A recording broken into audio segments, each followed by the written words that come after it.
kelapangan hati dan pikiran Nabi Muhammad Shallallahu Alaihi Wasallam. Di dalam Al-Quran, Allah berfirman kepada Nabi Muhammad Shallallahu Alaihi Wasallam. 1. Bukankah kami telah melapangkan untukmu dadamu, dengan cahaya ilahi dan hikmah? 2. Dan kami telah menghilangkan daripadamu bebanmu. 3.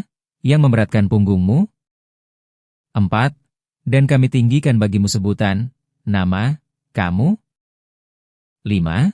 Karena sesungguhnya sesudah kesulitan itu ada kemudahan. 6.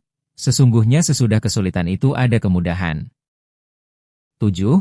Maka apabila kamu telah selesai dari suatu urusan, kerjakanlah dengan sungguh-sungguh urusan yang lain. 8. Dan hanya kepada Tuhanmu lah hendaknya kamu berharap. Al-Quran Surat 94 ayat 1 hingga 8. Perumpamaan dengan doa Nabi Musa alaihi salam.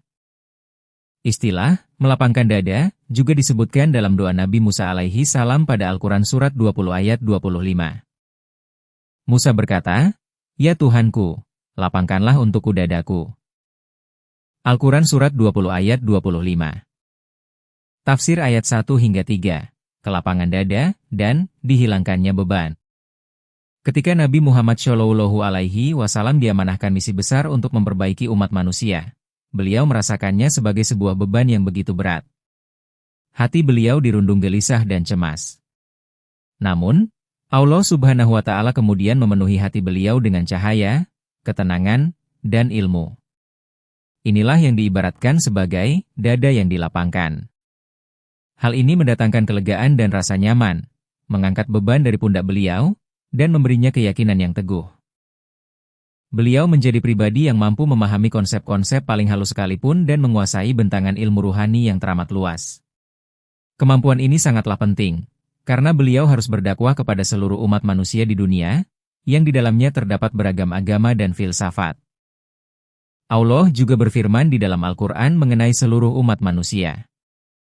Barang siapa yang Allah menghendaki akan memberikan kepadanya petunjuk, niscaya dia melapangkan dadanya, untuk memeluk agama Islam. Al-Quran Surat 6 ayat 125. Maka apakah orang-orang yang dibukakan Allah hatinya untuk menerima agama Islam lalu ia mendapat cahaya dari Tuhannya, sama dengan orang yang membatu hatinya? Maka kecelakaan yang besarlah bagi mereka yang telah membatu hatinya untuk mengingat Allah.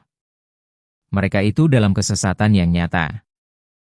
Al-Quran Surat 39 ayat 22. Kata, dibukakan, syarah, dalam ayat di atas memiliki akar kata yang sama dalam bahasa Arab dengan kata yang diterjemahkan sebagai melapangkan, nashroh, dalam ayat-ayat sebelumnya. Al-Quran Surat 94 ayat 1, Surat 20 ayat 25, dan Surat 6 ayat 125.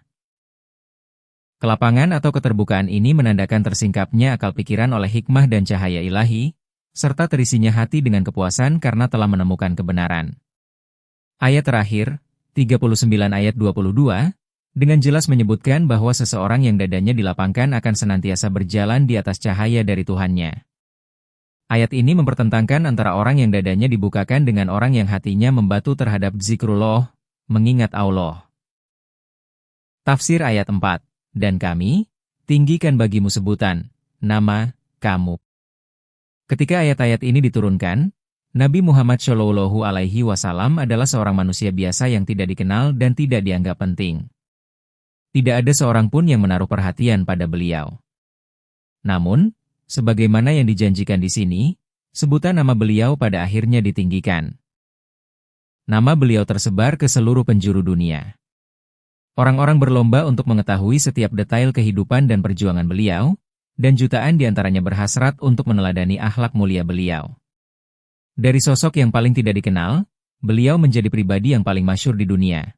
Dikenal karena keluhuran budi pekertinya, karya-karya islah, perbaikan, serta sebagai pendiri sebuah agama yang agung.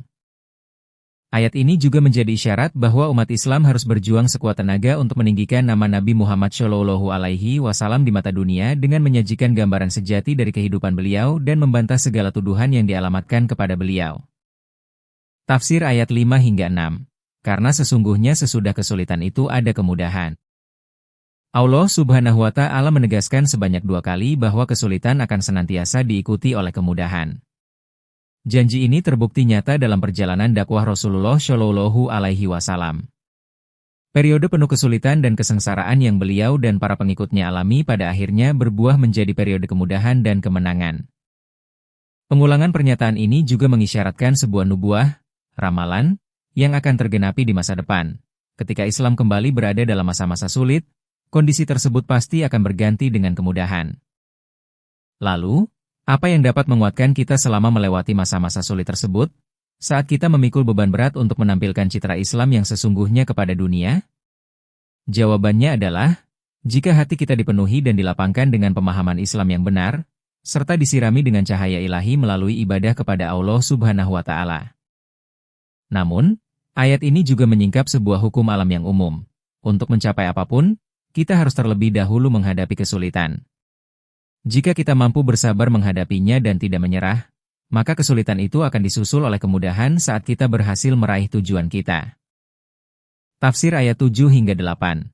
Maka apabila kamu telah selesai, kerjakanlah dengan sungguh-sungguh, dan hanya kepada Tuhanmu lah hendaknya kamu berharap. Ayat-ayat ini membimbing kita tentang apa yang harus dilakukan ketika kita mencapai periode kemudahan. Kita harus tetap bekerja keras, untuk menghindari sikap lalai dan lengah yang dapat menyebabkan kemunduran. Dan kita harus senantiasa kembali kepada Allah, karena godaan terbesar saat berada dalam keadaan lapang adalah melupakannya. Demikianlah Rasulullah Shallallahu Alaihi Wasallam. Bahkan ketika beliau mencapai puncak kepemimpinan atas suatu bangsa dan memiliki puluhan ribu pengikut yang setia, beliau tetap menjalani kehidupan yang sama, zuhud, penuh kerja keras, dan mengabdikan diri untuk beribadah kepada Allah serta melayani umat manusia, sebagaimana yang selalu beliau lakukan. Konsep menyempitnya dada. Ayat 1 dari surat 93 dan ayat-ayat lain yang telah dikutip di atas menyebutkan tentang kelapangan dada. Al-Quran juga berbicara tentang kondisi sebaliknya, yaitu ketika dada seseorang terasa menyempit atau sesak.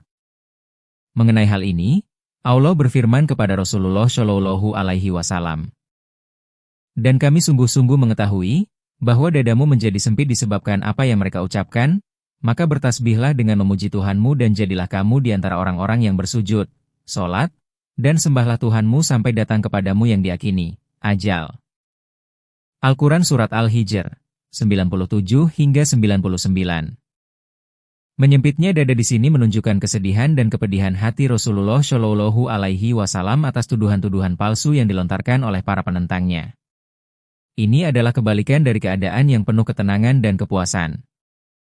Ayat di atas kemudian menjelaskan bahwa melalui sholat dan ibadah, kesempitan dada ini dapat diredakan dan dihilangkan.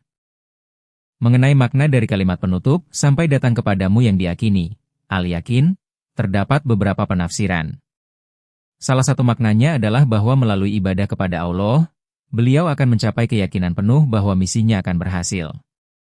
Dengan demikian, jaminan atas keberhasilan dakwahnya akan kembali memenuhi dan melapangkan dada beliau. Nasihat ini tidak hanya ditujukan untuk Nabi Muhammad Shallallahu Alaihi Wasallam, tetapi juga untuk setiap Muslim. Akhir dari kajian 14.